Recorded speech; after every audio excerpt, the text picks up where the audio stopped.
The search for Michael Vaughn continues. Michael went missing from his neighborhood in Fruitland in July of 2021. He was just 5 years old at the time. Law enforcement has spent the last year and a half investigating. But the Fruitland police chief says a credible tip led investigators to a home near Michael's neighborhood this weekend. Crews are back out in Fruitland today searching for Michael Vaughn. Police believe his remains are in the backyard of a Fruitland home, and today is the 6th day crews are excavating the yard. Crews could be at the house on Red Wing Street for another week. This house is just 4 minutes from the Vaughn's home. As you know, from the time Michael went missing, this has been an all-hands-on-deck investigation, and it remains very active and an ongoing investigation. You can't take one of our most precious citizens from us and ever expect us to stop. During the course of this investigation to date, we received credible information that the remains of Michael Vaughn could be found in the backyard at 1102 Red Wing Street in Fruitland.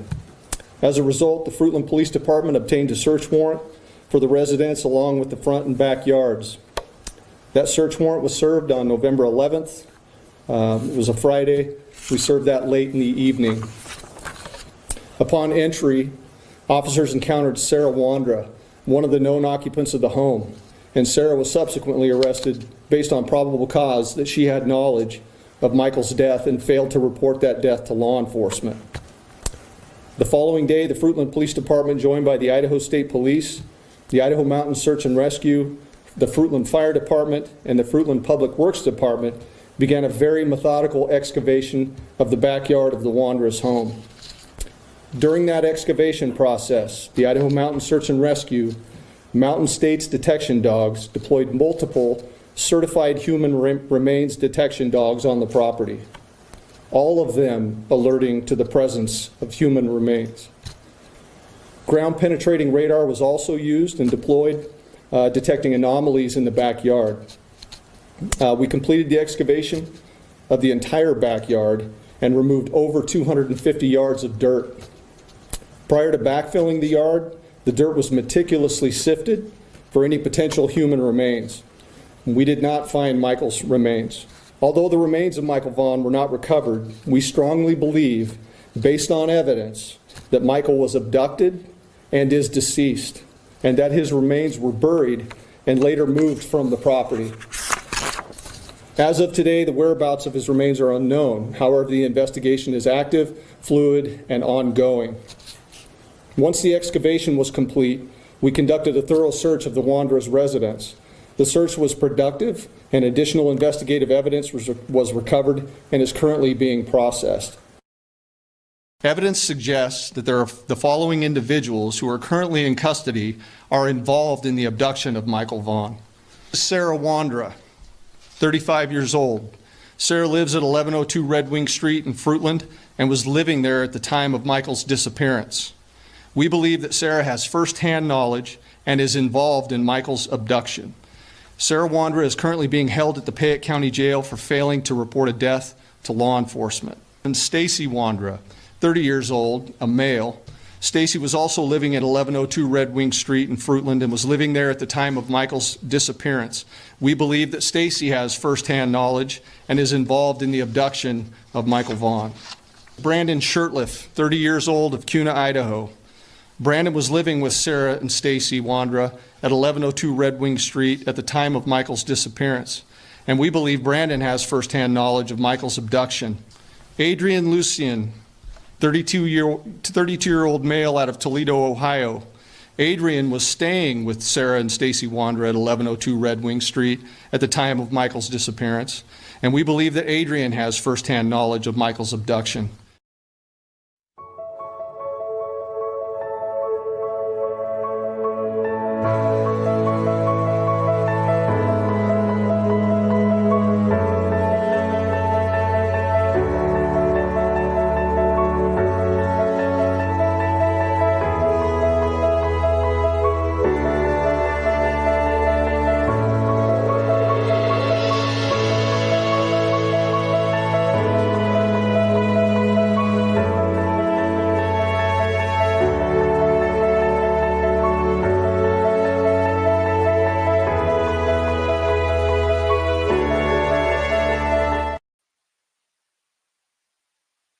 Hello, everybody. Good afternoon.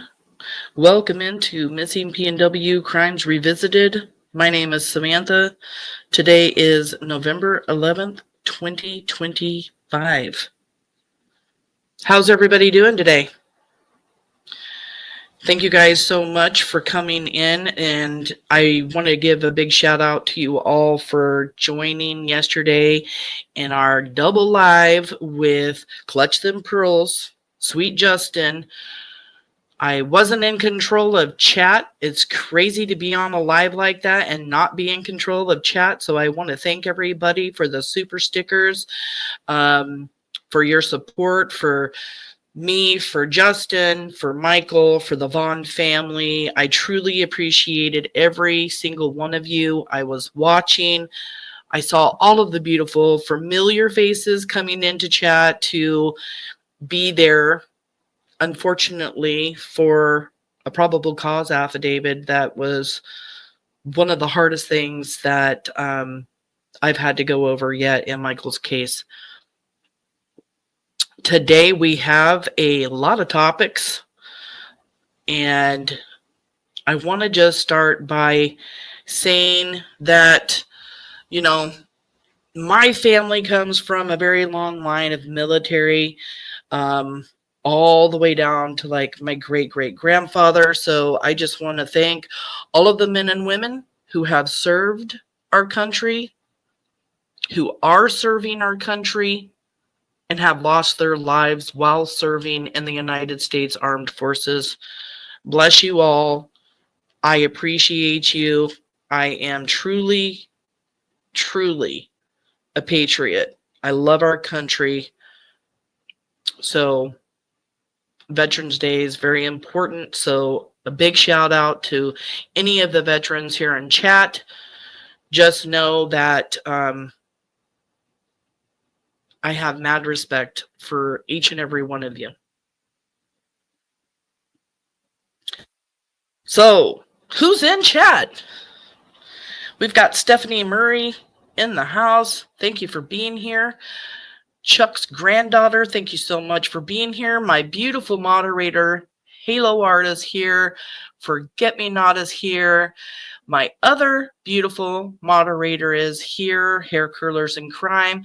You guys would not even believe I forgot to send out notifications. Should have done that much earlier. Opal always gives the best messages in chat. Thank you, Opal. I've enjoyed all of our conversations lately. In case nobody told you today, you're loved, you're needed, you're alive for a reason, you're stronger than you think. You're going to get through this. Don't give up. You matter. Always such beautiful, beautiful messages. And I appreciate you so much, Opal. Just a very sweet woman. Kimmy, oh my gosh, is in the house. Pretty Assessor is here. Hello, hello. Maui Girl. Mick Sporin from Scotland is here. Good to see you. Clover in the house. Thank you so much for joining. Victoria is here. Thank you so much. I'm not used to having so many people in my chat. Honestly, it's just blowing up over here. So thank you guys so much for coming in. I see you. Hello, hello. I see you too. I appreciate all of our conversations lately too. Maud, thank you for being here. Oh my goodness. Big O is in the house and Lori is in the house.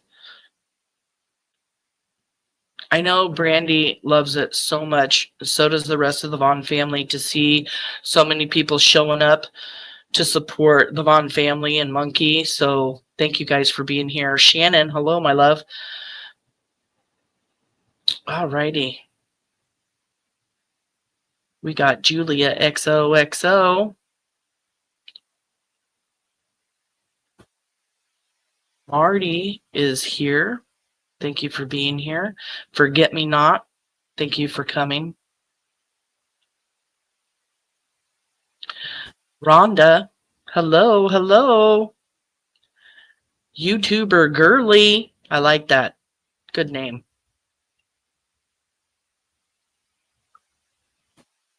Sarah's here. Hello, hello, beautiful moderator. So good to see you. Criminal Med is in the house. Thank you for coming. Bo is also here. I Plead the Fifth is here.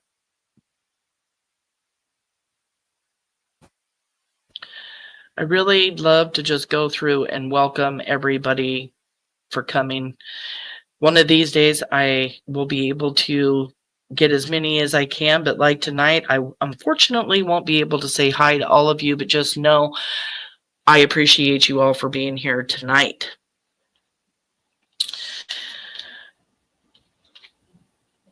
Anybody that knows me knows one of the things that I hate in these missing children's cases is drama. But I have to address something tonight, so please bear with me.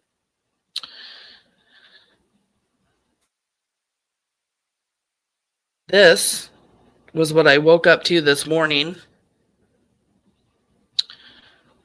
Eve, she tagged me in this post.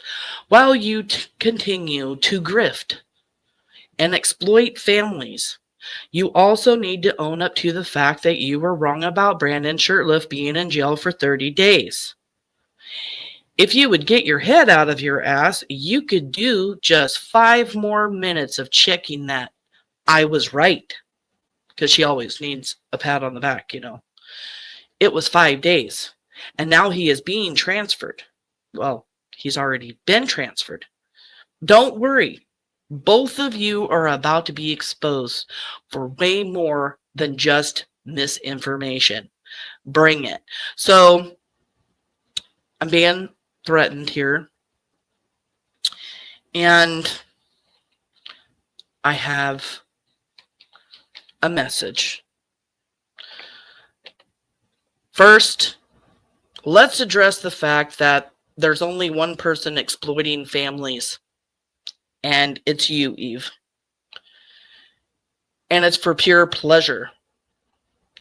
You've exploited the Vaughn family for years with sarcasm and outrageous allegations that Tyler Vaughn had something to do with Michael's abduction, even after reading the probable cause affidavit that clearly expresses their innocence. I was not wrong about Brandon, and you can see that in this live, because that's actually what this live about, is Brandon being transferred. Brandon was arrested for a probation violation in Kootenai County and has already been transferred to the Canyon County Jail, and his release date isn't until December of 2025. So it sounds to me like Brandon is spending 30 days in jail.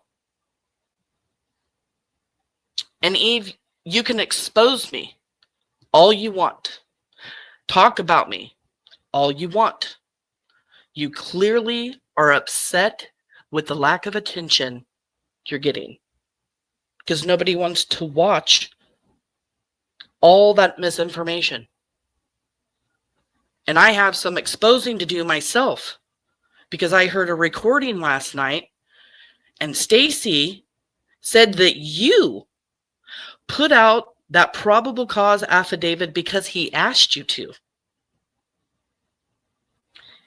And when the probable cause affidavit was being read to him, he clearly had no idea what was in it. So, Eve, didn't you take the time to explain the affidavit to him? Or did you just spin your narrative about there being no evidence in the affidavit? You do realize that it's the discovery that will have the evidence. Stacey isn't privy to that information until he's appointed an attorney. And his attorney has to make a request for that discovery.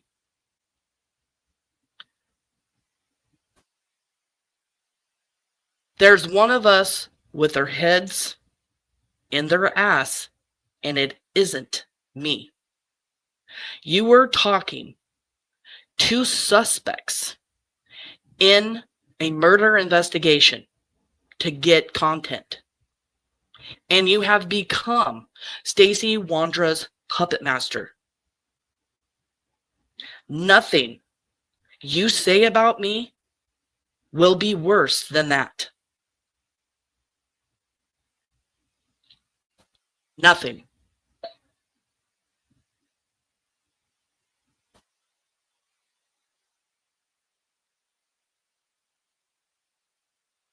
I can't stand drama in a missing child's case. There should never be drama surrounding a missing child's case. And I refuse to be threatened. I refuse to be attacked without addressing it. I just want to apologize for anybody listening in the replay or that's here in chat for even having to address such childish behavior. Tagging somebody to threaten them on YouTube, really? Grow up. Grow up. I do not have the time, nor do I even desire to continue this kind of behavior with you. It's not my style. So talk about me all you want. Do what it is that you feel like you need to do.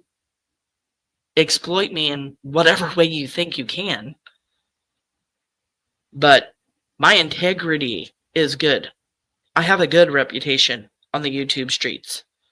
And I don't think that anybody is going to listen to anything you have to say about me.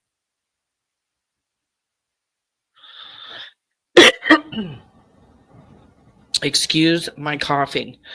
I will try not to cough so much. I am still sick, but the antibiotics are starting to work. I am sorry, you guys, for having to address that. I'm here for Michael. That's all I want to do, is be here for Michael, be here for the Vaughn family, put out the facts, put out the information, talk about suspects, and make sure that Michael gets the justice that he deserves. I'm not trying to crack Michael's case.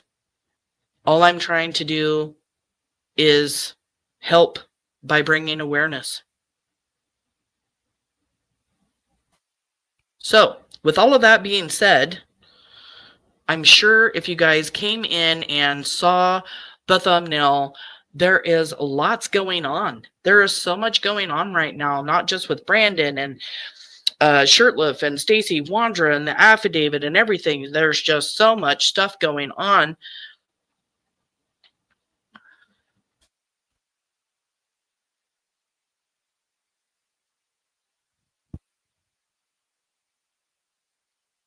I'm just looking at chat real quick.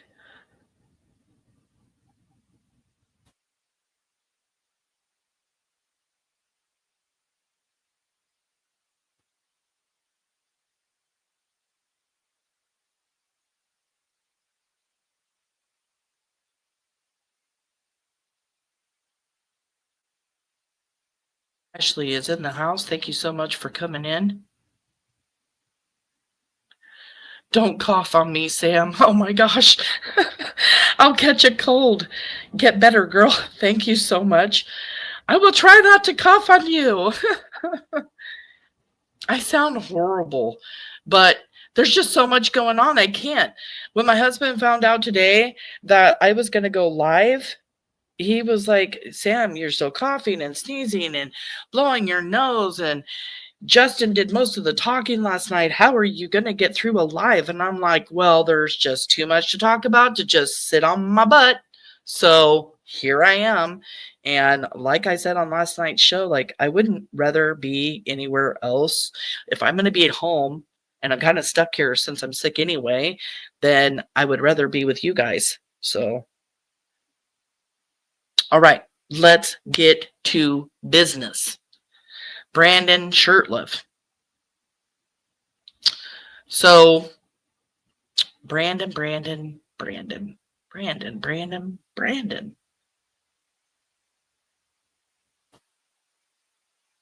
Before we go to Brandon, Michael Monkey Vaughn was abducted July 27th of 2021. There are 4 named suspects in Michael's abduction and murder. Their names are Stacey Wondra, Sarah Wondra, Adrian Lucian, and Brandon Shurtliff. Stacey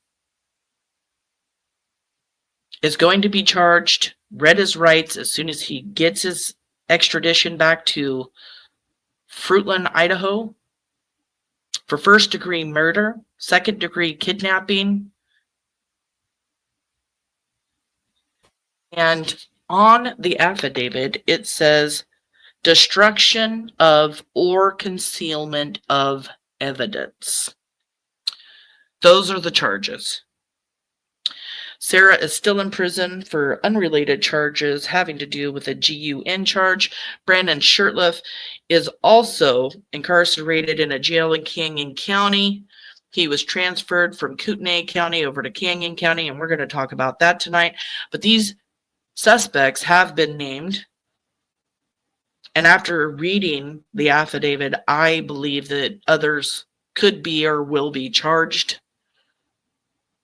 I feel like Sarah's mother, Kay, has a big hand in some stuff. Don't you guys? Did you guys hear that? Wow. That information was crazy. She's got handprints on a tricycle.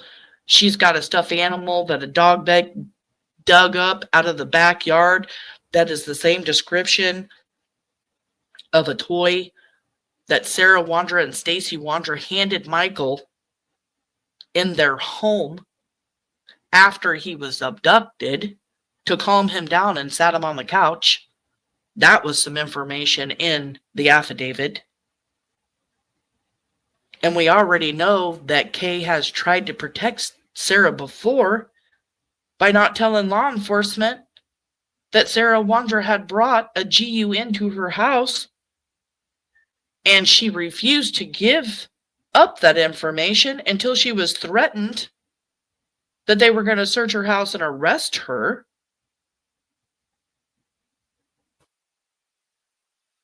I am shocked by the fact that she even hid the pink tricycle that was at the Wondra's house, that Dorothy Starkey, their next door neighbor, the RSO, married to Carson Starkey, the other RSO, that reported seeing Michael on the pink tricycle. Again, information all coming from the affidavit that was released without any warning on YouTube because Stacey Wondra wanted her to. Let's just follow the direction of a murderer. You know, I really can't figure out who the puppet master is. Is it him or is it her? Sorry, that was a little sarcastic, but come on, shit. Adrian Lucian was recently arrested October 3rd in Indiana. He had a court hearing October 6th, promised that he was going to come back. It was for unauthorized entry of a vehicle. They set up a court date for October 20th, and Adrian didn't come. Imagine that. He doesn't show up to any of his court hearings, his arraignments. The only reason that he showed up to the one on the 6th is because he had to, because he was spending, I believe he was in there for the weekend. Don't quote me on that, but I'm pretty sure that he was. So there's a warrant for his arrest in Indiana But the good news is 3 out of 4 of these suspects are incarcerated right now. And if anybody has any information about Michael Vaughn, about his abduction, about the 4 suspects, if they saw something, heard something, please report it to law enforcement. The tip line phone number for the Fruitland Police is 208-642-6006, or you can email findmichael@fruitland.org. And if the public wants to help, if anybody in chat wants to help, you can always help by sharing Michael. Share him, share the lives that people do. Share a flyer online. Just share his story. Share Michael. It's all about the awareness. That's what's important. Awareness. When I first took on this case and I was told and asked to work on Michael's case, I didn't know who Michael Vaughn was. And he was abducted in Idaho, and I live in Washington. I'm right here, and I never even heard of him.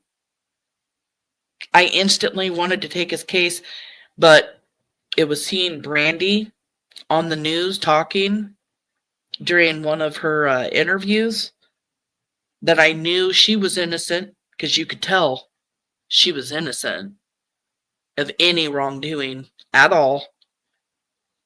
And I knew I had to help that mama out. My heart broke during that interview. So, what do we got here?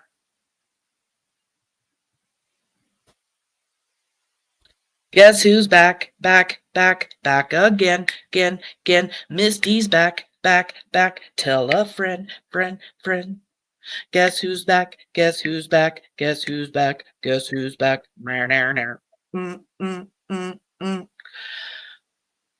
Oh, goodness gracious. Misty and Brandon are back together. I've been talking with her for the last few days. We know that Brandon left Montana to go with his friend Eric to Post Falls before law enforcement came to Montana to offer him a plea deal. And he left with his friend Eric to go to Post Falls, Idaho to work or whatever it was that he was doing. Well, Brandon and Eric got into a tiff. And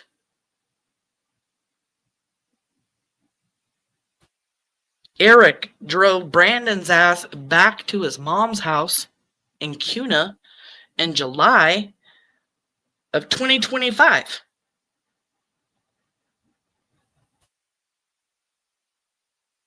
So, that's where Brandon's been since July, is at his mom's house. And I guess Tina has been pretty damn controlling since he got there. Now, court documents show in Kootenai County that Brandon requested or put in an application for a public defender and got one. Matt. Yeah, nice smile. Nice smile, Brandon. You look real happy. Yeah.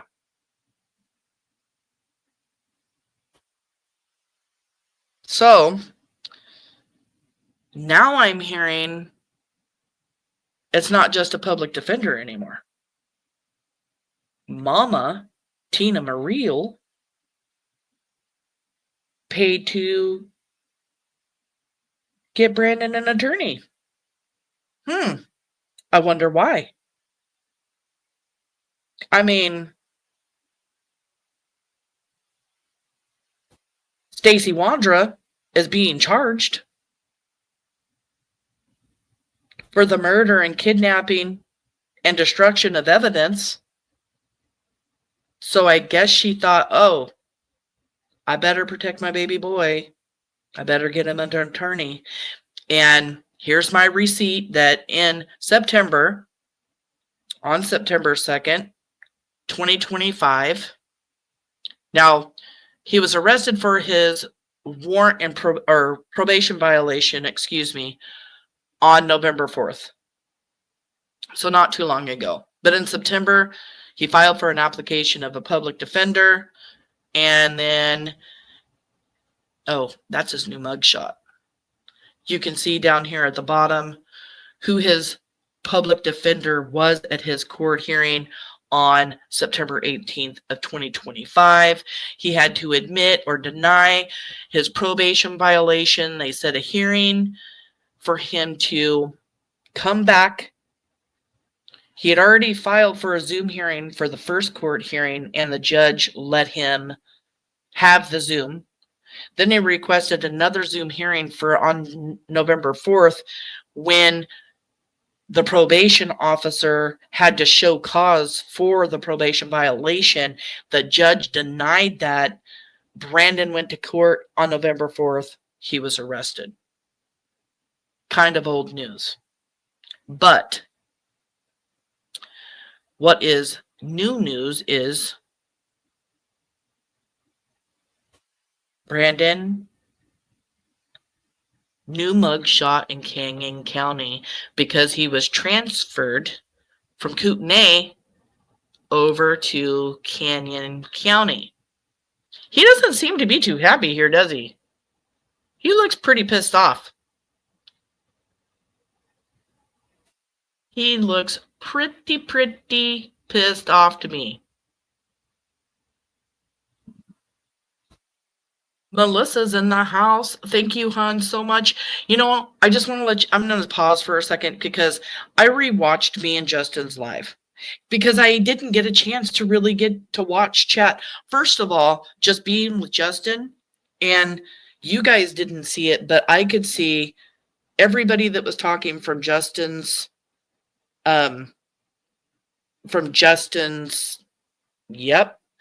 channel and mine.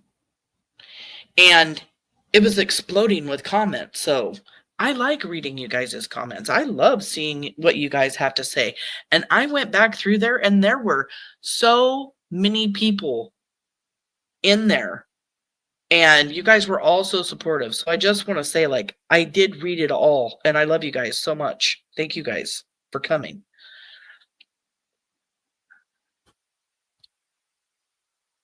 But anyway, Brandon Shurtliff is in Canyon County Jail. He was transferred. We're about to go over everything.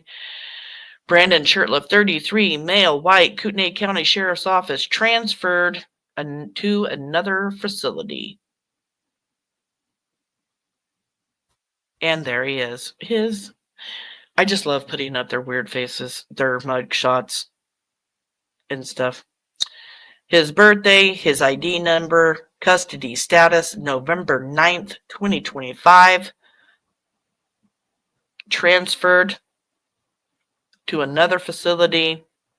The booking date was for November 4th when he was booked in Kootenai County. His scheduled release date is December 4th, 2025. So it sounds like he's going to be in there for 30 days, right? Was I wrong in saying that Brandon was in jail for 30 days? I mean, I didn't get really specific and say, okay, he's in Kootenai County for 5 and then he's going to be over here for whatever, but he's there for 30 friggin' days. Jail time. The report and agency, Kootenai County Sheriff's Office. His mugshot again. I know you guys are loving that mugshot.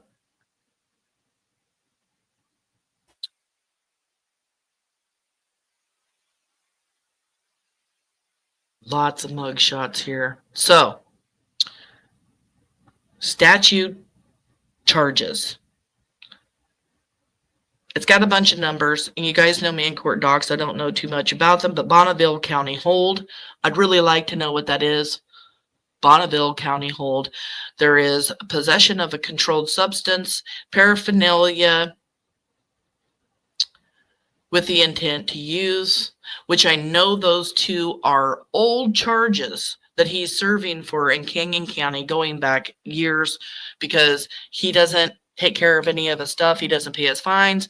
That's the reason why he got a probation violation to begin with. So down at the very bottom, it says fail to comply. And that's pretty much, Shannon says, I'm going to I-Court now to look. I've been in I-Court. I'm looking everywhere. I haven't been able to find the specifics on any of it. I think I'm going to have to request to get the specifics. My wonderful, beautiful admin from my Facebook group and my wonderful friend,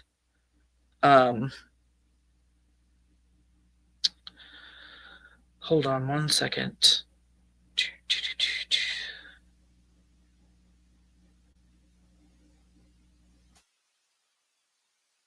Where was I going with that? Hold on a second.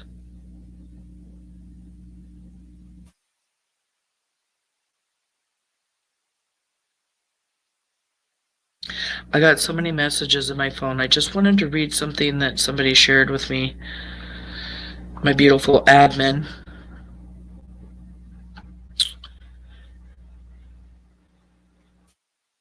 She was looking at everything having to do with Brandon and says that it's basically an order from the probation officer that skips a judge's approval that allows law enforcement to detain and transport the person to housing to be held until sentencing court.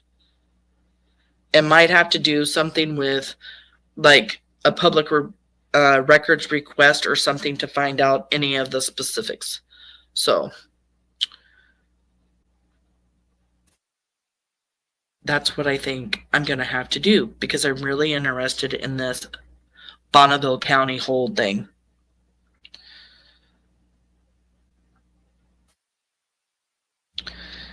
I have a message I have to read. Bear with me.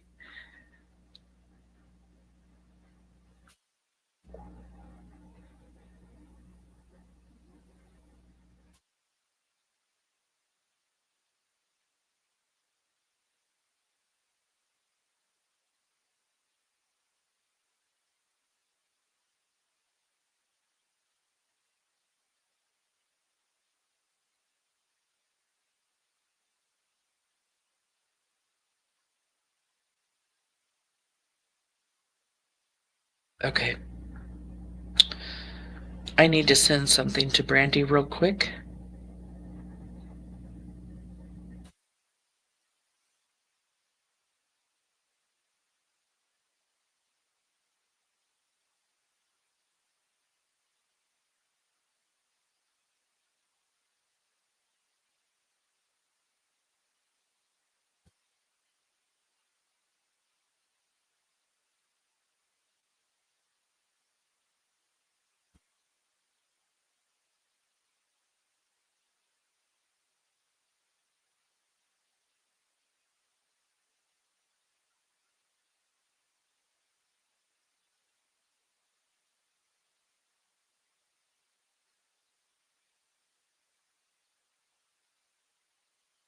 All right.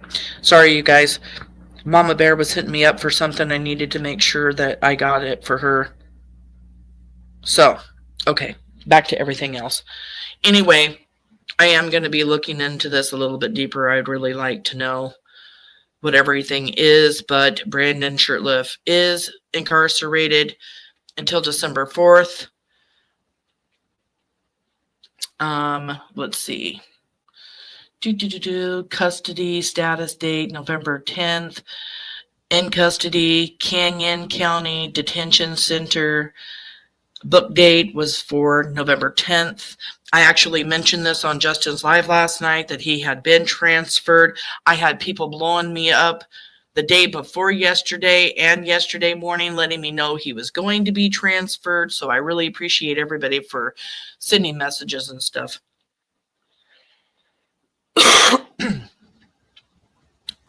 Scheduled release. This says December 3rd, 2025. There's other ones that say December 4th, but either way, December 3rd or 4th, he's going to be released. Is he going somewhere else? Is my question. This was just one of the things that I received in the very beginning when he was first arrested in Kootenai County. And this was 11/4/2025 when he was arrested for the probation violation. You can see that there in the center, and at the very bottom, warrant of detention. So like my admin says, it's almost like he's got this probation violation he's going to spend a few days for in Kootenai County, but then there's this warrant of detention from Canyon County. And how my admin describes it is without the judge's approval or whatever. He is just picked up and then taken to Canyon County for other charges.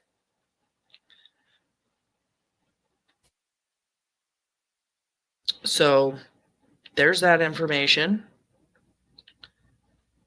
But guess who's back again. Misty's back. Tell a friend. Sorry, you guys, I'm obnoxious today. It all started this morning. Just obnoxious. I am feeling it today. I just want the rest of these monsters arrested and charged in Michael's abduction. That's what I want. I noticed a few things that I want to talk about. First, yesterday on Justin's Live, I wasn't 100% positive of whether or not Sarah Wondra also had this probable cause affidavit. And I have it. This is Sarah Wondra's. It's the exact same thing. The exact same charges, all of the wording the same: first-degree murder, second-degree kidnapping, destruction of or concealment of evidence. It is the probable cause affidavit. It has the case number on it from the state of Idaho being the plaintiff versus Sarah Wondra.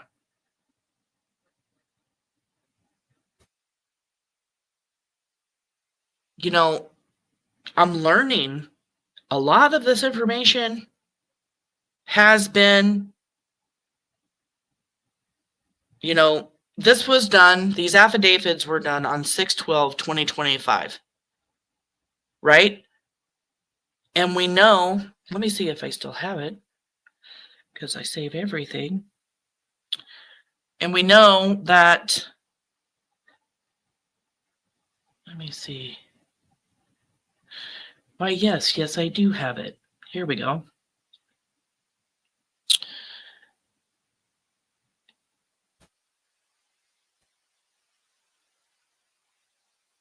On this extradition paperwork, this fugitive warrant signed by both governors to extradite Stacey Wondra back to Idaho.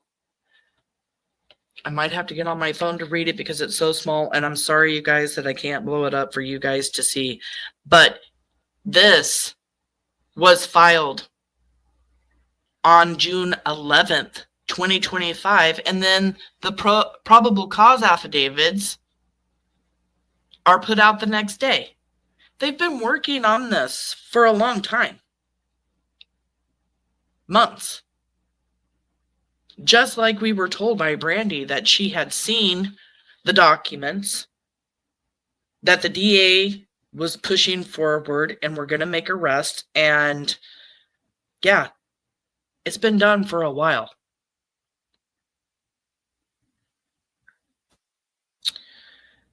Now,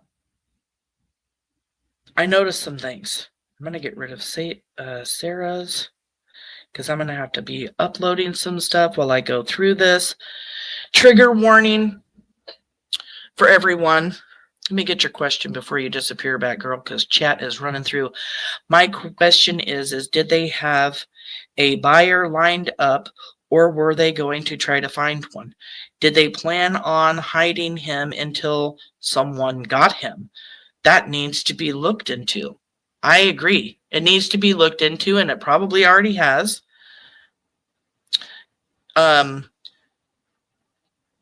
I had the same question because in this probable cause affidavit, it's not mentioned who they were going to sell Michael to, because Stacey Wondra is saying they were going to make $10,000 profit off of selling Michael Vaughn.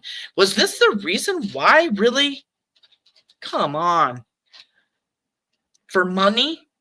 Like they think $10,000 with them doing their, we'll just say, rugs and all their pitiful stuff and scams to make money with iPads and phones and everything else. You just want to make $10,000? I think it's ignorant. Sorry, but I do. And then on the other side of that, trigger warning everybody before I say this, Michael being sold would have been devastating for him, the abuse, and anything else that could have occurred or happened to him. It's just, it's disgusting. I don't want to get into it. We all know what I'm talking about. But to suffer that way, and then he ends up suffering in just the hands of these four monsters, I just can't with it all. I really can't. It's just disgusting. It really, really is disgusting. But yeah, I want to know. I'm wondering myself, who were the other people involved?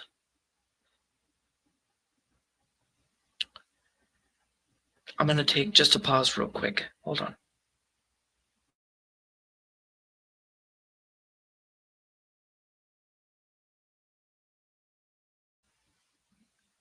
Sorry. Had to blow my nose. Okay. So I noticed a couple of things. I had to go print out the probable cause affidavit so that I had it, because I wanted to go over it. I wanted to see it, not from my phone. You know, if anybody wants the probable cause affidavit, I will be posting it up in the Michael Vaughn Facebook group. It's Michael Vaughn Case Revisited. As soon as I get a chance to put it up there, I will. That way you have a copy of it to go over if you want to, whether you're a creator and want to go over Michael's case and the affidavit, or whether you just want to read it for yourself in private because it's so hard to listen to. So you can pause and do those kinds of things. But mostly because let's get out copies that aren't watermarked, because Eve had to watermark all of the documents. Don't understand why. If she really wants to portray herself as a person who really cares about Michael, then why not make that available for other people to use without watermarks? On the second page here, I'm going to add this to the stage. This is the probable cause affidavit for Stacey Wondra. Going to this page, I'm just having it up for reference for all of you. I have my own handwritten copy here. Stacey, so I'm going over some things that I noticed. Some things that I want to talk about I have videos of suspects saying things that contradict some things that are in the probable cause. So I just want to talk about these things. Before I get into this one, though, what I really want to do, hold on one second. There is one thing I noticed.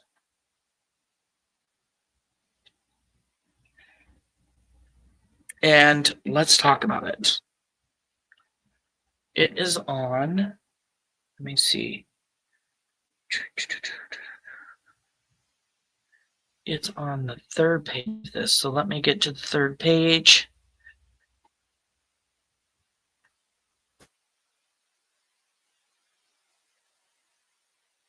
Like I said, I'm just using this for reference, but I'm going to read from my own held thing. So, cell phone tower data. This is the fourth paragraph down. Cell phone tower data and surveillance footage show Sarah, Stacey, Adrian, and Brandon were in the area of their neighborhood at the time of Michael's disappearance. Sarah, Adrian, and Brandon, remember what I just said, were in the area of the neighborhood at the time of Michael's disappearance. Sarah, Brandon, and Adrian returned to Fruitland, verified by surveillance in Sarah's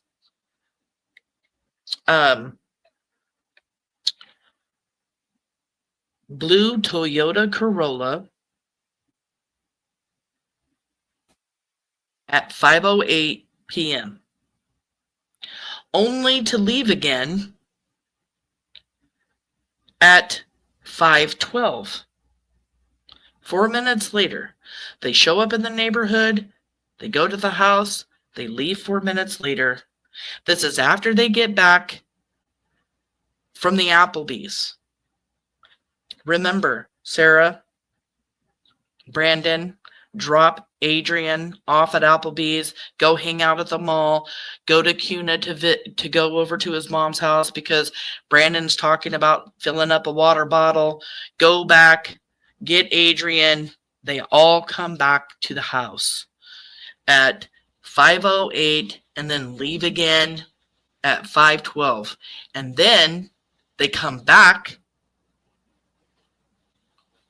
45 minutes later at 5:56 p.m. Now, what I found interesting, let me back up to this page right here. Let me just see if this is, I can barely see this. Okay, the very last paragraph here. Video surveillance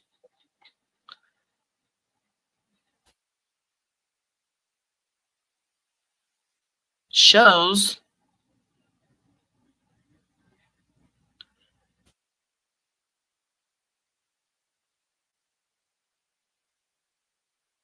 Brandon Shurtliff. It says video surveillance shows an adult male walking in the area of Three Rivers Way at 6:18 p.m.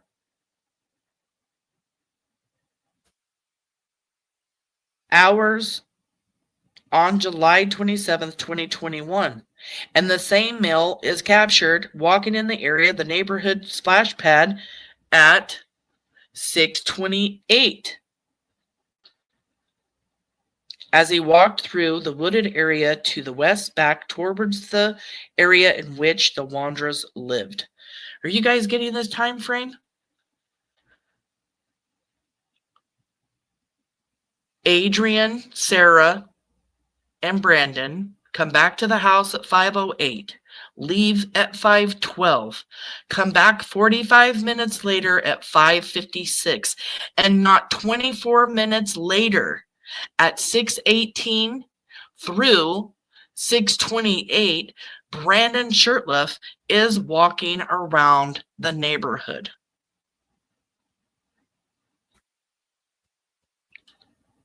Brandon Shurtliff was identified in 2022 as the person and told detectives. So Brandon told detectives during an interview that the surveillance footage captured him as he was walking and searching for a missing child on the date that Michael disappeared. But this video captured Brandon walking prior to Michael being reported missing. Brandon reported he was living with the Wondras on that date. So this picture that we have seen, that many people have believed it was Brandon, is Brandon. He admits that it's him, and he said he was looking for a missing child prior to Michael's abduction. But the key point is after they get back from taking Adrian to Applebee's, they come home, they leave for 45 minutes. What were they doing for that 45 minutes? Just curious.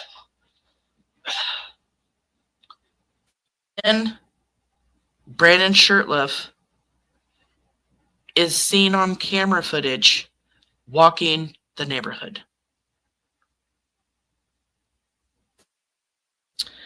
The time, it was just like, wow, what?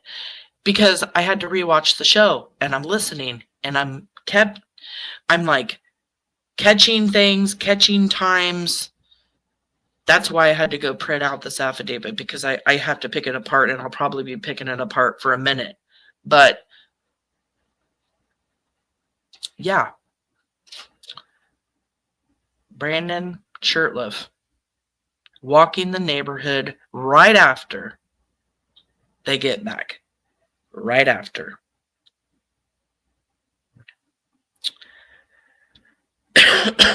Excuse me. Now, let's put this back up.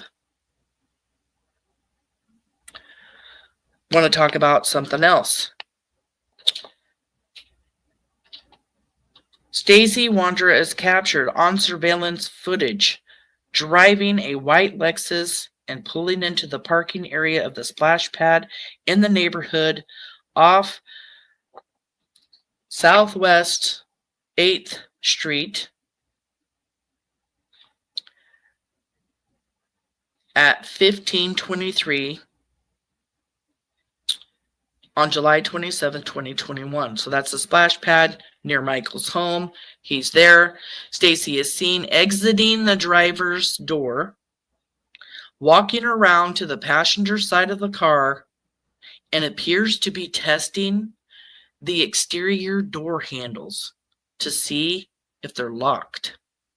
Stacey then walked back around to the driver's side of the vehicle where he got into the driver's seat and exited the area onto Southwest 8th Street at 3:24. So he was only there for a minute. 1 minute after arriving. So he pulls in, he checks his door handles, and he leaves. He had to pull over to check his door handles because he forgot to do it when he was at the house. He had to make sure all the car doors were locked because he was leaving to go head over to that skate park and sit there for a while because his job was to go look for kids, hunt down, be a predator, because he was out hunting to kidnap somebody. If you have children, you know what I'm talking about. You open up the door, you flip the switch, you close the door. You can open it from the outside, you can't from the inside. Maybe there wasn't child locks on the inside. I wish I could look up the year and make of that vehicle to see if there was child locks on the inside, but I don't know it.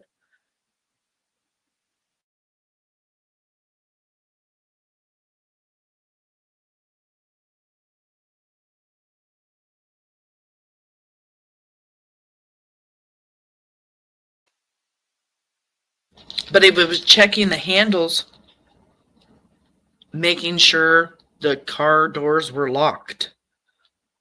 That's strange. It's unusual. Very, very disturbing.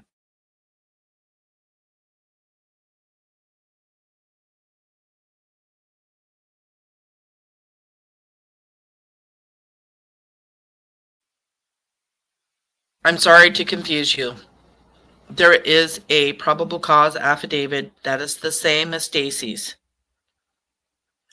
She has not been charged, like arrested and charged, but I mean, there's a probable cause affidavit. Surely she will be soon. I should have clarified that. I'm so sorry. Bebop, Alula, thank you for coming in. But I wish I could give you the news that she has been arrested, but she hasn't yet.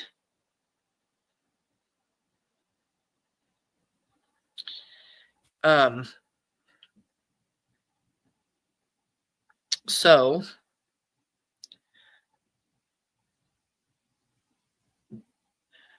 I have this, Stacey Wondra's own words about the splash pad. Correct. When I were got you back about 4 p.m. on camera at the splash pad? at like 1:10 in the afternoon, correct? No, Stacey Wondra. Liar, liar, pants on fire.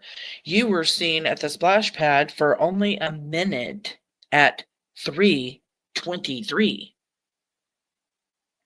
3:23, not 1. 3:23. Now, there's a lot of talk about the splash pad. Have you ever been to that splash pad? Yeah, so on the way out of my taxi ride, I pulled into the splash pad in the Lexus. I had gotten a phone call from Sarah when I'd left the house. She had asked me, she always calls me whenever I leave.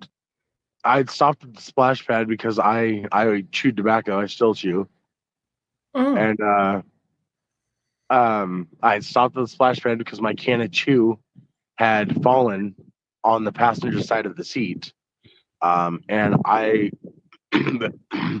I couldn't pull off to the side of the road because there was no room to really park. It was right before the stop sign, and you aren't supposed to park by the stop sign or anywhere near it because you're not supposed to by law.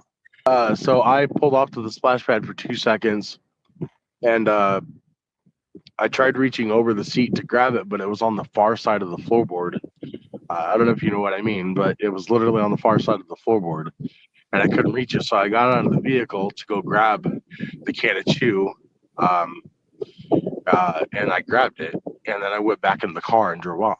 That was literally all that had happened that night, or that time I parked at the splash pad. I didn't even get out to talk to anybody or anything. I literally got out to grab my can of chew that had fallen on the far side of the floorboard.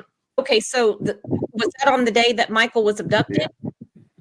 Yeah, but it was way early in the afternoon, like right as I left the house, like 1 o'clock, 1:10 maybe in the afternoon. Okay.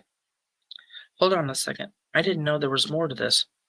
The exact time they have you on camera at the splash pad when you're getting your snuff? 1:15. 1:15? No, sorry, 1:30. 1:30. He tells Crime Lines and Lies, Brooks, that it was 1:10. Then he tells Eve it was 1:30. But CCTV didn't pick Stacey Wondra up until 3:23.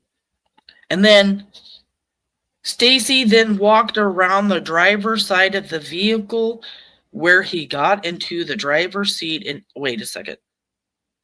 Stacey is seen exiting the driver's door, walking around to the passenger side of the car, and appears to be testing the exterior door handle to see if it is locked. Stacey then walked around to the driver's side of the vehicle where he got in to the driver's seat and exited the area. In any of that, do any of you guys hear how he opened up the door, bent over, grabbed his shoe, stood up, closed the door, and walked back around? No. He is a liar. Hunting. All four of them predators. And in this probable cause affidavit, Stacey Wondra says they were going to sell Michael. And how more obvious could it be that they were searching and looking for someone to kidnap?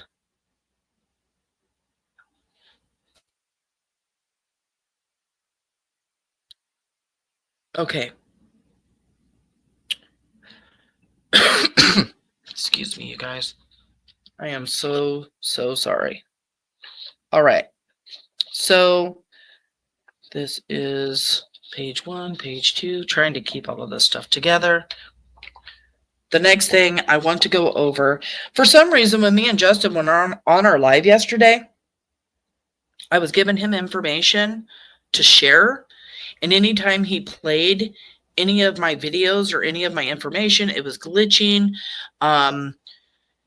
And then it was really glitching on my side. And at one point it got so bad that I had to log off and then back on. So we just stopped sharing anything from my side. And then it was probably had something to do because we were, streaming together. So that's why I want to go over some information I wanted to go over yesterday on his live, but didn't get a chance to because of those glitches. What are you guys saying over here in chat? Give it to me, give it to me. You guys don't even know how glad I am to be back doing some lives. Oh, Mama B, thank you, hun. You know what? It is what it is. It's 'tis the season, and I've been around all my grandbabies and stuff, and they're back in school, so it just goes around. I just haven't been this sick for so long. I went to the doctor. They told me that a sinus infection turned into bronchitis, and that's why my cough is so bad.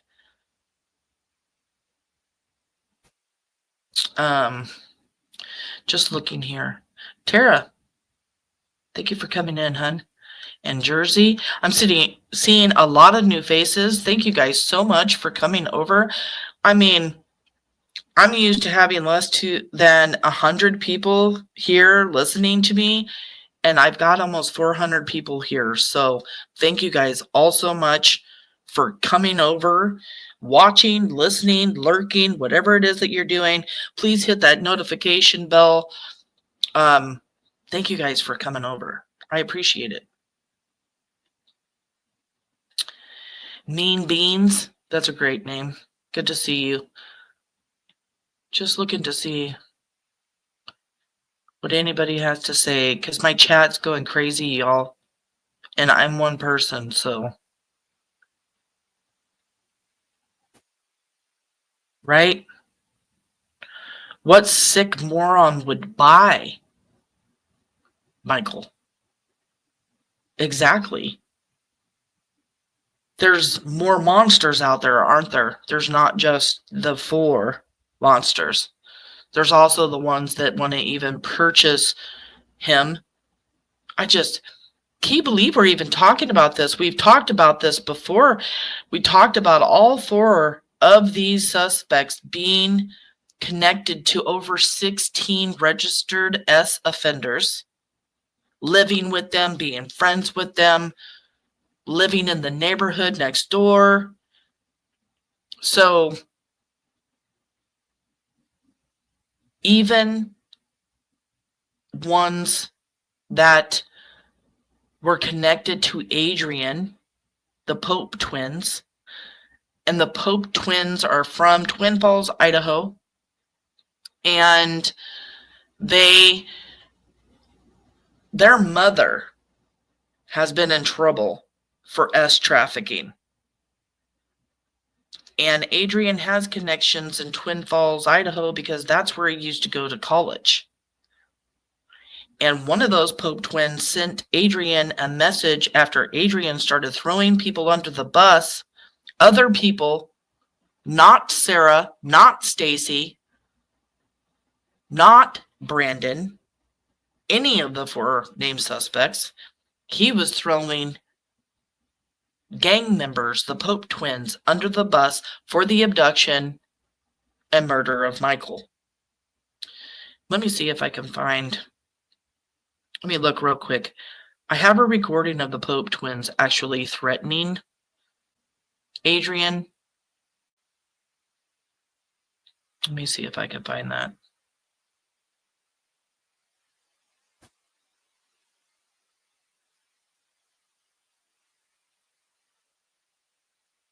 Just give me 1 second.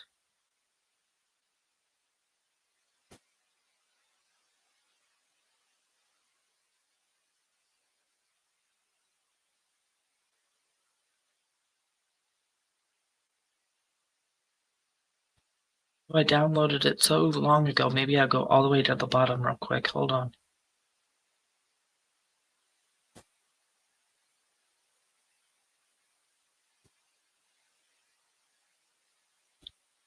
Let's see.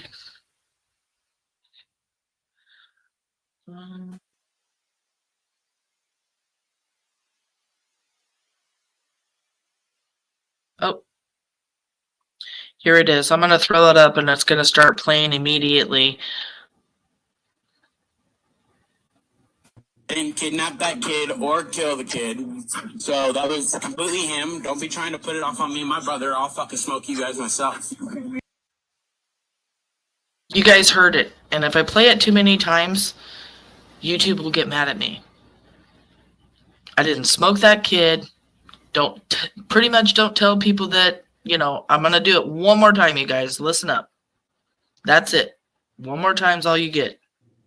Didn't kidnap that kid or kill the kid. So that was completely him. Don't be trying to put it off on me and my brother. I'll fucking smoke you guys myself. He is threatening to take out Adrian because Adrian's thrown him and his brother under the bus for abducting Michael. Kind of strange that Adrian would do that, right? That Adrian would be accusing other people that weren't in the house. And I have gone over this information before. I do have a Michael Vaughn playlist. The brothers' names, oh my goodness, what are their names? Oh my gosh, it's been such a long time. I know they're both incarcerated right now. They are very violent. They are gang members. But my playlist covers a lot of that. If you guys ever want to take a look, go back and watch some of the lives that I have done on just Adrian Lucien, and you will see it. And this was old school. And a lot of people were telling me, like, oh, Sam, you got this wrong. No, I don't have it wrong. That is the Pope twins coming at Adrian for throwing them under the bus. And their mother has been involved in trafficking for many, many, many years. But to get back on track, somebody posted something and I kind of got off track, but I was going to talk about it anyway. So Adrian has connections to that. We also had Brandy up on panel talking to Stacey about Ladies of the Night, about Adrian and Sarah getting together and scamming. There was even mention of a girl that Adrian would bring over to the house. She was a beautiful redhead girl. She had sent some messages at one time to one of my sources letting them know that Adrian contacted her and tried to get her to do some ladies of the night stuff. And she was like, hell to the no, no, no, no. And then he asked if he could just use her picture so he could clickbait on Instagram with her picture. So Adrian has been involved in some very shady stuff having to do with ladies of the night and scams, catfishing to make money. You know how the catfishing goes. I've got a beautiful woman and a beautiful profile. I'm going to pretend to be this beautiful woman and scam you from her as much money as possible. On this page, down towards the bottom, it talks about Sarah Wondra. And I want to talk about this because it was something I was very, very interested in when I found out about it. And I sat and I watched, the 300 TikTok videos that they say that Sarah Wondra did. I watched all of them. From the time that Michael Vaughn disappeared all the way through. And let me tell you, her mental health declined drastically. It says here, following Michael's disappearance, Sarah had a distinct change in behavior following Michael's disappearance. Sarah began to stand along the highway near Love's gas station in Ontario, Oregon, with signs stating to repent of your sins, and that the end of time was near. Sarah's social media post on TikTok and Facebook also changed drastically to religion and asking for forgiveness for her sins. Prior to Michael's abduction, Sarah had posted an approximately 11 videos on TikTok over 3 years. Following Michael's abduction, Sarah posted approximately 329 videos from September 15th through December 24th. She went from 11 videos to 329. TikTok videos Sarah made testimony statements regarding her involvement in criminal behaviors and stated that she had broken all the 10 commandments. It should be noted that thou shalt not kill is one of the 10 commandments. Sarah also alleged in her videos that it did not matter what sins she had committed because God had forgiven her for all of them. Michael's missing persons flyer can be seen on her refrigerator in the background in some of her videos. I want to show you guys some videos.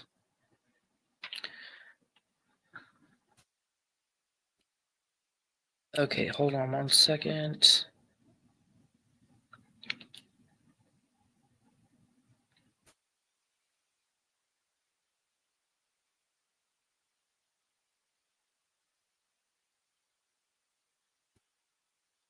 These are some of Sarah's Facebook posts.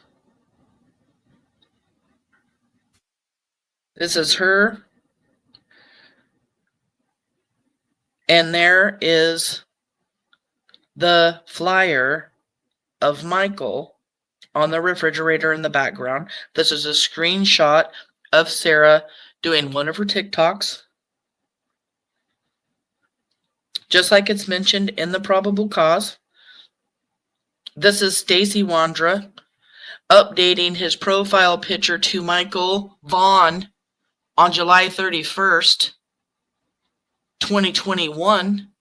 And we know now that on August 1st, 2021, Fruitland police contacted the residents at and their address, Fruitland, on their initial search of the residence. They located Adrian Lucian hiding in the closet. Residents of the home on that date and on July 27, 2021 were identified as married couple Stacey and Sarah Wondra and their sublets Brandon Shurtliff and Adrian Lucian. All four were interviewed on August 1st, 2021, the day after Stacey Wondra posted this profile picture and changed his profile picture to Michael.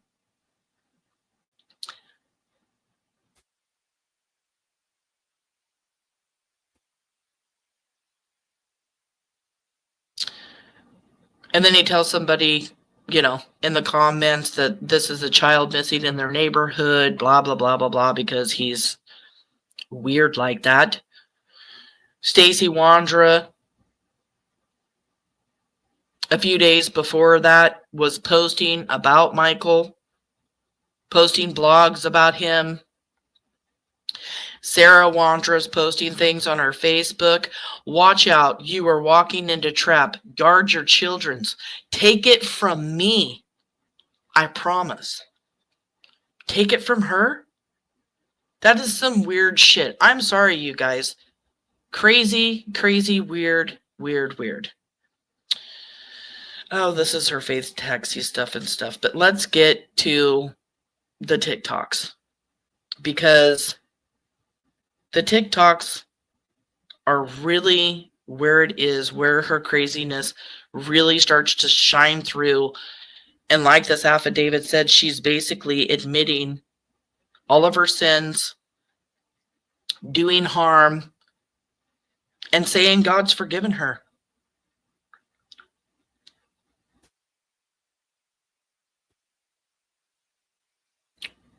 Where did it go? Why did that happen? Hold on a second, I lost that.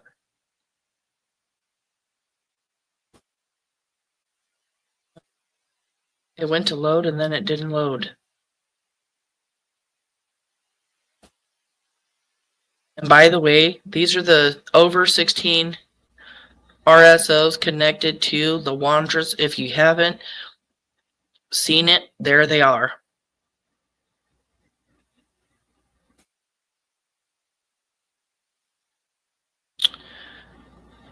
Why did it leave me? Hold on a second.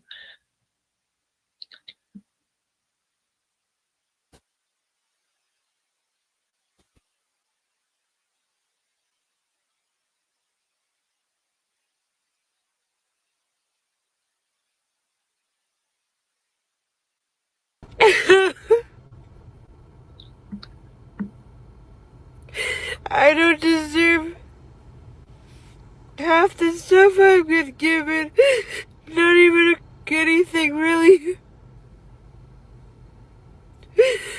God just keeps blessing me and I don't deserve it. And I can't pay it back.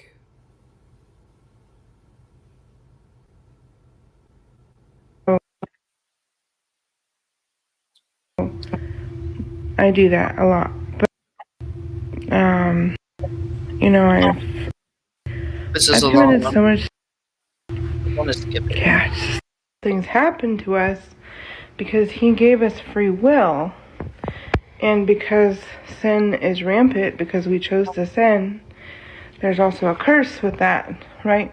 But also, other people's sins affect you, and my sin affects other people. Because sin is ugly, and it's messy, and it doesn't stay in its own pile of... And her sins affect other people. Yes, they do, Sarah. They definitely affected Michael Vaughn's family. Sin. It splatters out like blood, and it literally covers other people with... Splatters out like blood covering other people. That sin that you're putting out there. So when Jesus covers you with his blood, he's spattering out his grace over your life, over all the people that choose to accept his gift. Because really, everyone can accept his gift. Some people. I'm sorry, she sounds like she's done lost it to me. And to the person I wronged, you know. A lot of people's didn't go out there. But one thing I haven't talked about is forgiveness, and I've had to experience forgiveness a lot on my end, and me giving forgiveness, because I've done a lot of things. I've hurt a lot of people's hearts, and I've done a lot of bad things that I've had to confess to God and to the person. I've done a lot of bad things that I've had to confess to God. Papa, Randy Neal is in the house. That's Michael's father, or grandfather, I'm sorry. Thank you so much for coming in. And we have a new member in the house, Summer. Summer's Army, thank you so much for being here.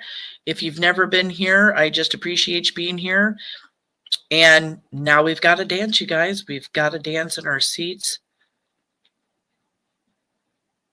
Hold on 1 second.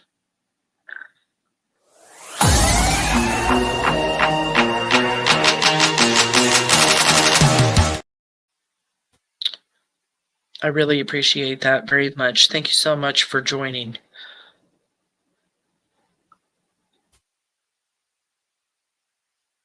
Person I wronged, you know. This right here is the live that I did on Sarah Wondra when I went over so much and talked about my own experiences with my mother, who was in and out of mental institutions my entire life, and how much Sarah's religious things after Michael abduction were some red flags for me, because I know when my mom would become mentally unstable, she would definitely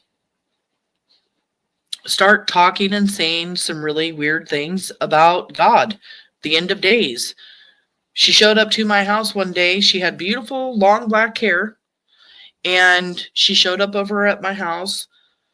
Her hair had been cut, some places bald, cuts on her head, where she had told me that she tried to take the thorns out of her head, or off of her head, because Jesus had put the crown of thorns on her head, and now that the crown was gone, she needed to get the thorns out.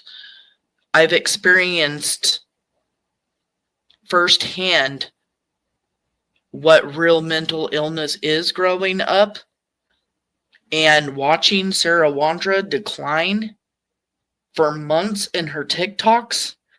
The way she looks like she's almost become crazed. She did something, saw something that she could no longer handle. It affected her so bad that it affected her mental health in a way that this was how she was coping. And I'm by all means not sticking up for Sarah, but when there is trauma, and obviously hurting a child, witnessing a child being hurt, doing the things that we're hearing that Sarah Wondra has done, there's going to be trauma. And everybody has their own ways of dealing with it. Sarah Wondra tuned out. If you ever get a chance, if you don't want to go watch her TikToks and watch them through this live, Sarah Wondra's spiritual attacks, trauma, or is it fake? A lot of people wonder whether or not she fakes, being mentally disturbed. She did have to spend time in an institution to get her meds correct while incarcerated before they would allow her to come back to court. She's not going to be able to testify, or not testify. She's not going to be able to plead insanity by all means. They're just going to go send her in, get her fixed, get her meds right, and bring her back. You can't do that in Idaho. But I just wanted to talk about that real quick because Sarah lost it, checked out, and there's a reason for that. So, Jesus is calling me. She took a t-shirt and wrote on it and said, "Jesus is coming soon," and wore it out running around.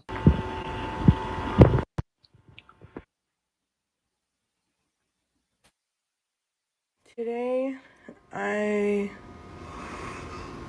got called to go stand on a corner and hold some signs for Jesus. And I've never done this before, but,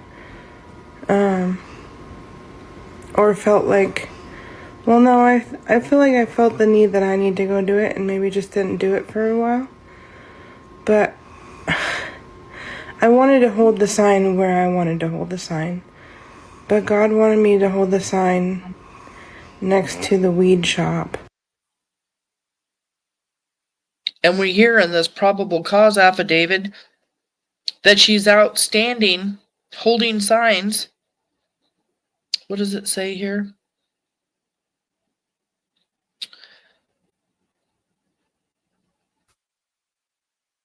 Repent of your sins.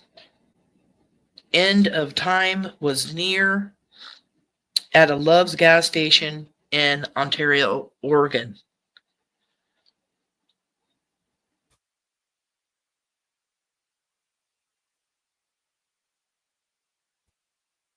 And I mean, this is in the probable cause affidavit because she goes from posting 3 videos to 329 in the months after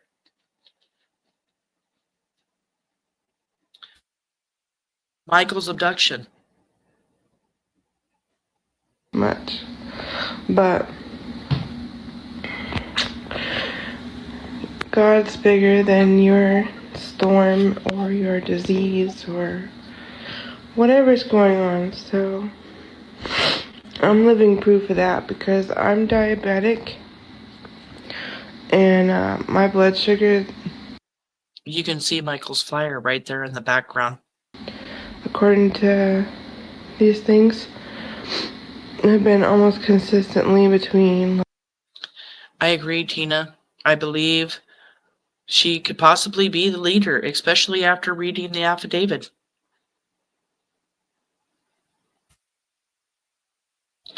Sarah Wondra prays after.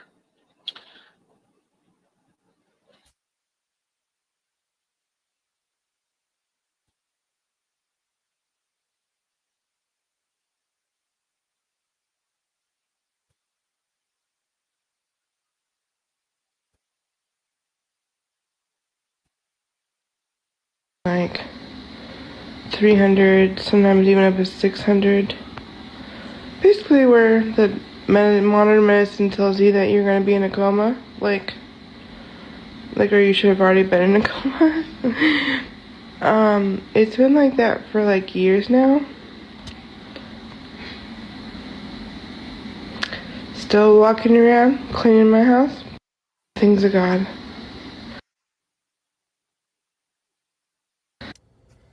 So She's basically saying I've lied, I've cheated, sometimes she's basically saying that, she doesn't have to take care of her diabetes because God takes care of her.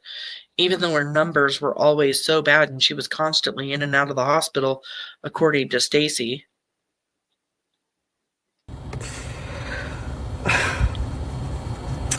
Man, you better jump on board. We live in the time of the end. So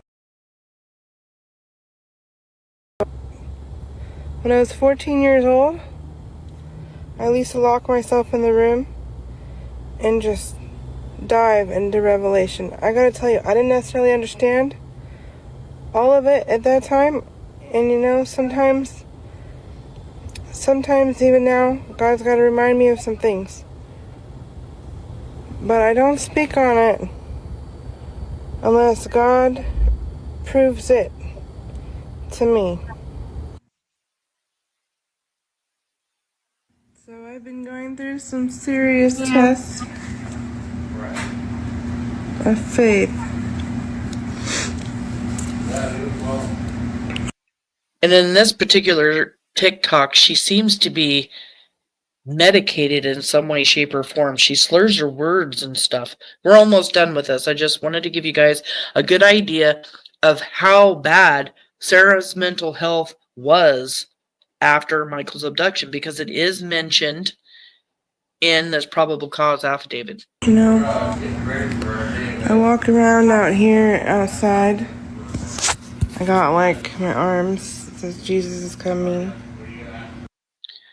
She has been marking on her body things like Jesus is coming, scripture, what the scripture says, the numbers.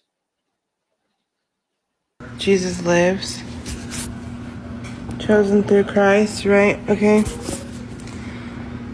But I gotta tell you, there's like a little enemy inside me. The enemy is like whispering in my ear when I go into stores and things. He's like, they're gonna reject you. They're gonna be evil toward you.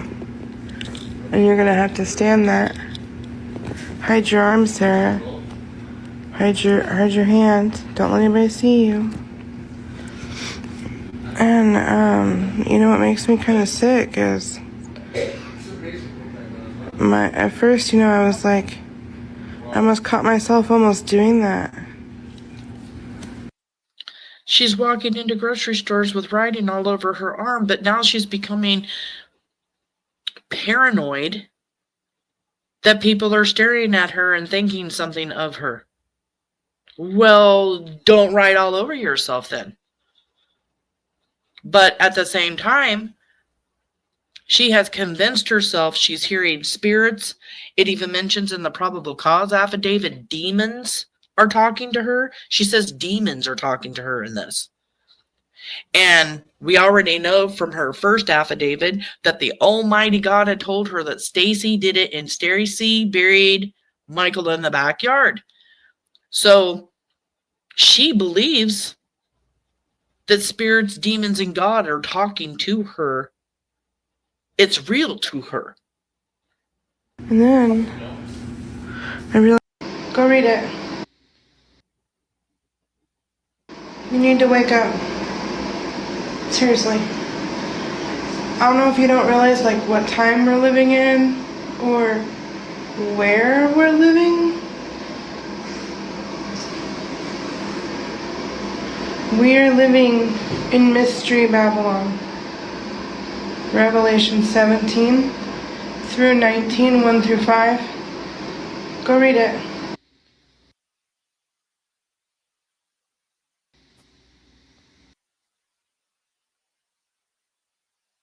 Again, had more markings on her arm.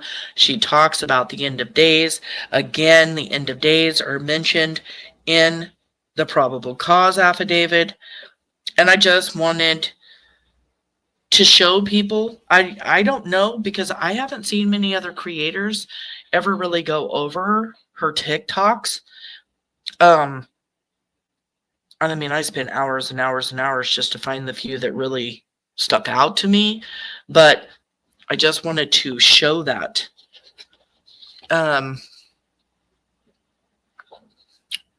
Another thing having to do with Sarah that I want to talk about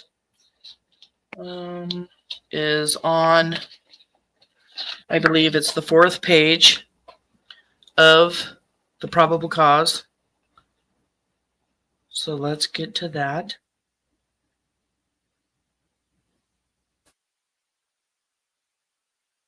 I believe it's this one. all the way down to the very, very bottom.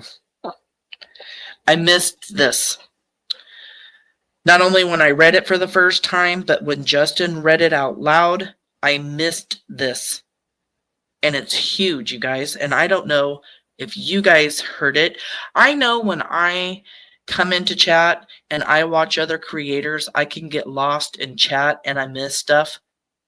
So that's why I'm kind of reviewing all of this, because I know everybody was hearing it for the first time.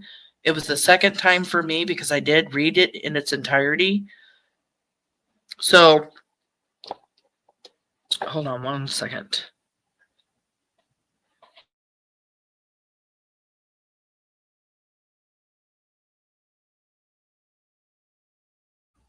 I'm sorry, you guys. I have to keep pausing to blow my nose. So, at the very bottom of page 4, it says, when law enforcement met with Sarah on October 12th, 2022, now this is the month before Stacey Wondra gave, I don't know when Stacey Wondra gave them the tip, but law enforcement didn't serve the warrant and come into the house until November of 2022. So this is the month before that. Sarah said God told her he was going to help her find the boy. God told her he was going to help her find the boy. During this interview on October 12th, 2022, at the first mention of Michael, Sarah became emotional and broke down crying in front of the detective. This is what I missed, you guys. Sarah wrote a testimony and said that if law enforcement read it, they would locate Michael.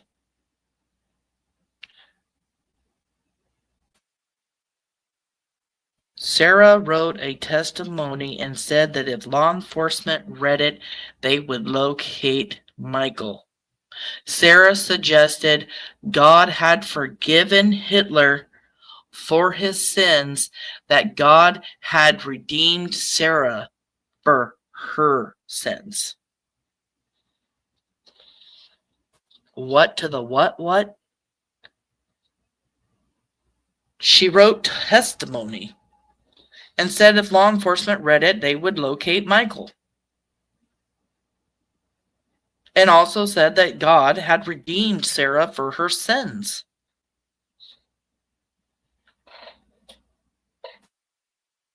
That's just crazy to me.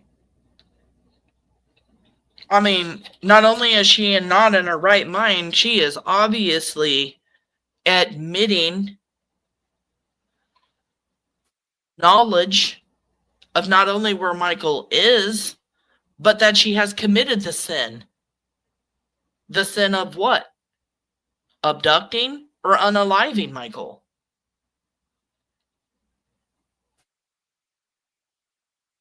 There's so much to go over in this affidavit. And I mean, after I printed this up before the live, I barely skimmed through it. But I mean, I re-listened to it last night, but I'm barely skimming through it and I'm noticing more and more stuff. So we'll probably be reviewing the affidavit. If you guys see anything in it that you guys want to talk about, let me know. Come over to Michael Vaughn Case Revisited Facebook, make a post. Tell me what page it's on. Tell me what it is you want to talk about. We can talk about it. Is there anything near the area that has relevance of World War II? Yeah, I don't know. I agree.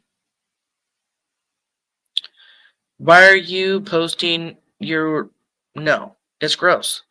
You're posting... Well, you're changing your Facebook picture to Michael. You know, and a lot of people didn't even know where that picture came from at first. Everybody was wondering, like, why did he change it to that picture? Where did he get that picture? And we know now that the very next day they were all interviewed. Law enforcement was already on them. Canine hid at their house early on. They're taking cell phones. They're doing all the things.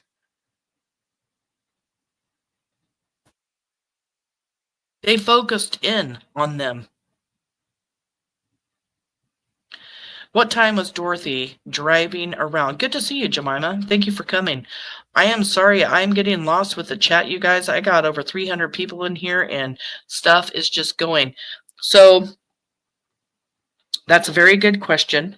Let me see if I can find it real quick, because I want to answer that question. It was in the very beginning. Hold on. I remember it was in the beginning.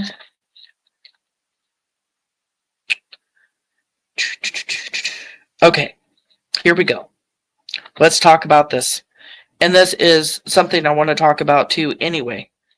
So, Dorothy Starkey is Carson Starkey's wife. They live next door to the Wondras. They are all registered S offenders. Remember, they are connected to over 16 RSOs. Dorothy Starkey, who was present at something in Fruitland, reported on July 29th. So she reports to the police 2 days after Michael's abduction that she saw Michael riding a big wheel tricycle in the corner of Red Wing Street and Meadowlark Avenue on July 27th, as she was either entering or leaving the neighborhood. For those that watched the live stream last night, you can see Red Wing is the street that runs east and west in front of the Wandra's house. Meadowlark is east. So you're on the front porch of the Wandra, you turn right and you go all the way down east. You get to Meadowlark, the corner right there of Red Wing Street and Meadowlark is when Dorothy Starkey says she sees Michael riding the tricycle when she was either leaving or entering the neighborhood. Dorothy is seen on surveillance videos coming into the neighborhood westbound on Southwest 8th Street. Southwest 8th Street is the only way you can get in and out of this entire neighborhood where Michael Vaughn lived, where the Wandras lived, where Sarah's parents live. It's a one-way in, one-way out kind of deal, okay? At 18:25, so at 6:25 hours, left the neighborhood eastbound on Southwest 8th Street, and at 7:25, okay, Dorothy is seen on surveillance footage coming into the neighborhood on 8th at 6:25 and left the neighborhood eastbound on 8th at 7:25. So she's gone for an hour between 6:25 and 7:25. She's coming into the neighborhood right around the time that Tyler is calling 911. Which time? I want to see something here real quick, you guys. Hold on. Because now I'm thinking about something.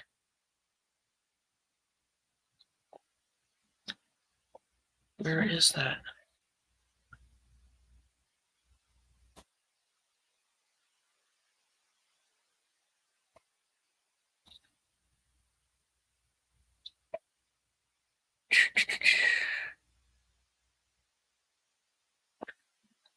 Oh, here it is.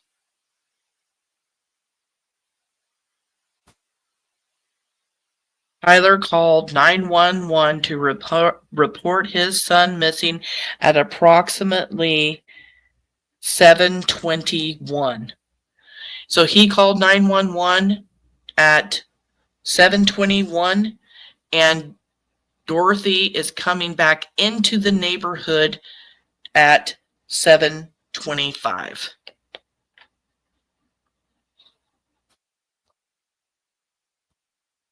Other than Dorothy's report, there are no other reports of Michael being seen anywhere other than Southwest 9th Street and his next door neighbor's house on Arizona on the date of his disappearance. And we all have a lot of speculation here, right? They're RSOs, they live next door, they've been spoken about a lot, whether or not they had anything to do with Michael's abduction. And then didn't the pilot car end up being the Starkeys? Didn't this car end up being the Starkeys? So was law enforcement looking into, I know they were looking in to see who was driving this vehicle. Who was driving the vehicle is my question, because I believe they found out that this was the Starkeys car. Don't quote me on that. I'm still trying to find out about that. I heard it was in the affidavit, but I have not found it. Yeah, 4 minutes. How long after Brandon was seen on CTV did they leave out of town? So Brandon is seen walking around at 6:28. He's saying he was looking for the missing child, which was Michael, but Michael hadn't came up missing yet, because the time frame in which he came up missing was between 6:40 and 7:10, and they exit the neighborhood in the GMC truck at 7:08 p.m.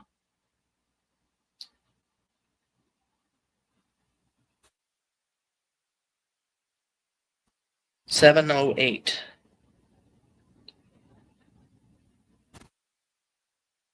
All right, so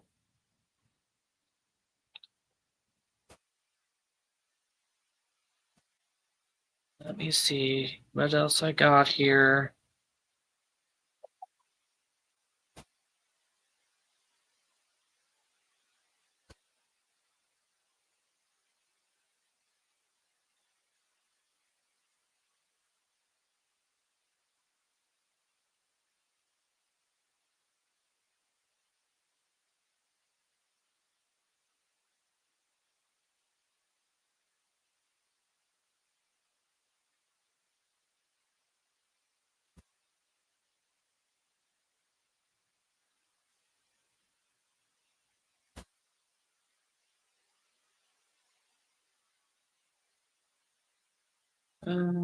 Sorry, you guys, I just got a message by Justin. He has somebody coming on that knew Sarah. He wants me to join him over there.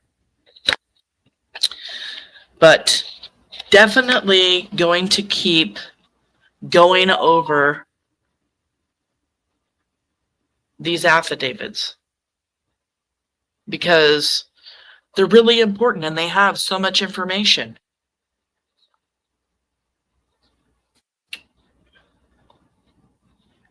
One of the other things that I wanted to talk about was Stacey's mom. Following the interview with law enforcement, Stacey called his mother, Tamara, from Washington County Jail on a video visit. Tamara asked Stacey if Michael was alive.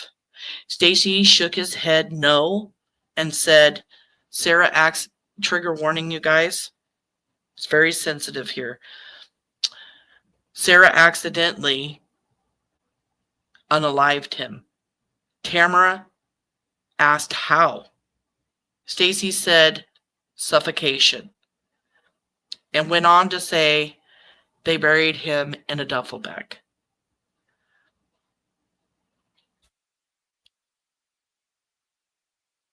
Please protect your mental health, you guys, okay?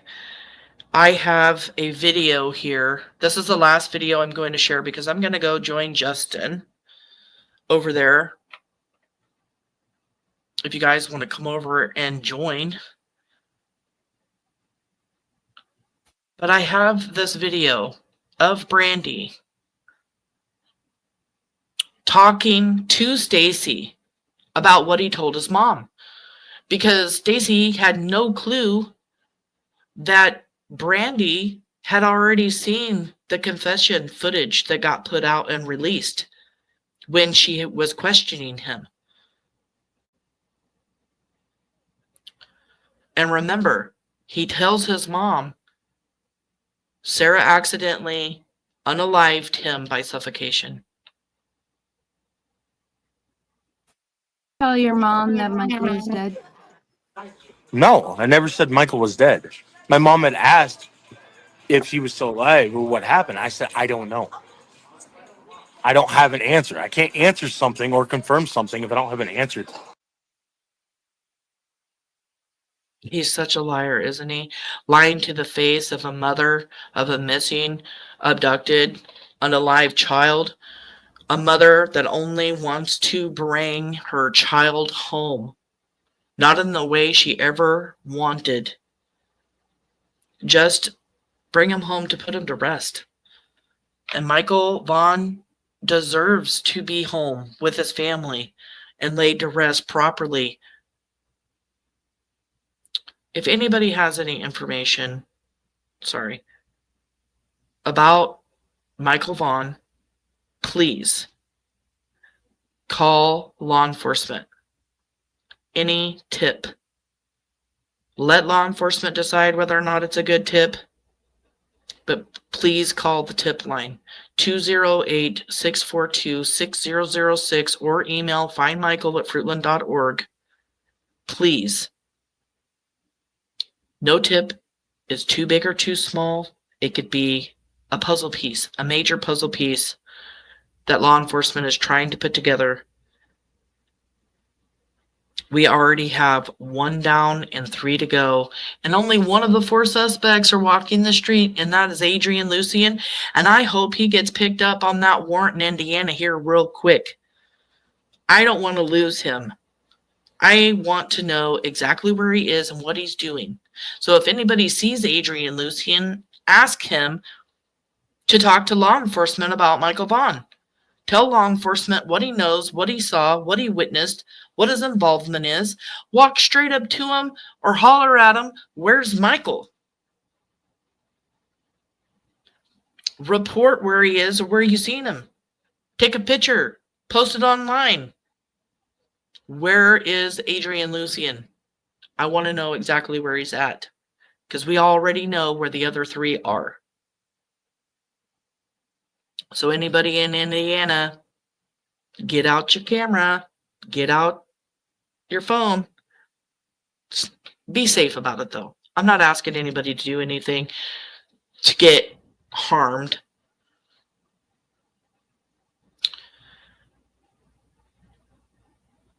Michael Joseph Vaughn was abducted July 27th of 2021, and these 4 suspects are the suspects: Stacey Wondra, Sarah Wondra, Adrian Lucien, and Brandon Shurtliff.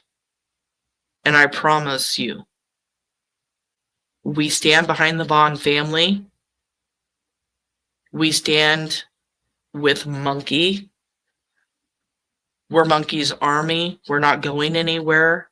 We're here until the very end, until all of them are charged, till after all the court stuff is over with.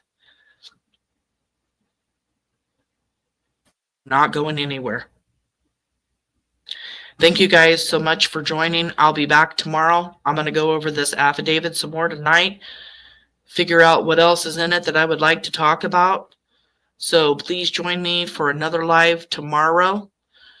If you know me, you'll know I'm very spur of the moment. So hit that notification bell. because sometimes I don't even post up my lives until right before I go live. Thanks, huge thanks to all of the new people coming in. And thank you, Randy, for coming in. That's Michael's papa. Thank you for being here. Callie, I see you. Thank you, Callie, for being here. Rhonda.